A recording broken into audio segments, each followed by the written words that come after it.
Сәлем достар, сіздермен бірге Әйгерім. Бүгін сіздермен қатпарлы қамырдан жасалатын сүзбелі бәліштің рецептісін бөлісетін боламын. Шаймен ішуге өте дәмді.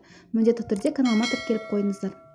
Ең алдымен 250 грамм сүзбемізге бір жұмыртқамызды, қантымызды қосып, блендердің көмегімен осылай езіп аламыз. Біркелкі масса бізде шығуы қажет.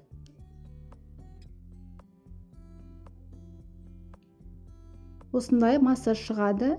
Енді дайын қатпарлы қамырымызды аламыз, немесе өзіміз жасауға да болады. Менің каналымда осы қатпарлы қамырдың рецептісі бар. Осы видеоның описание бөліміне сілтемесін қалдырып кетемін. Міндетті түрде жасап көріңіздер, өте оңай жасалады.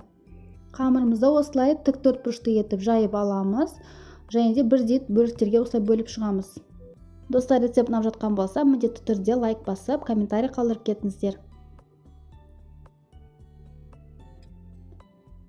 Енді әр төртбұрышымызды алып, кішкене ұн сеуіп жібереміз де, осылай жұқалап жайып аламыз да.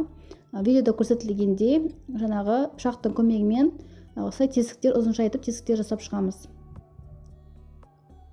Формасын әртүрлі жасасаңыздар болады, төртбұрышты етсеңіздер де болады. Мен бұл жолы осылай үшбұрышты етіп жасадым.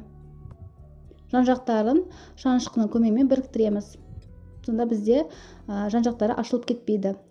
Енді бетін осылай жұмыртқаның сарысына кішкене сүтті қосып жағып шығамыз, қызарып пісуі үшін. Қызып тұрған духовкамызға 180 градус 20-25 минуттай пісіріп аламыз. Міне біздің слойкаларымыз дайын болды.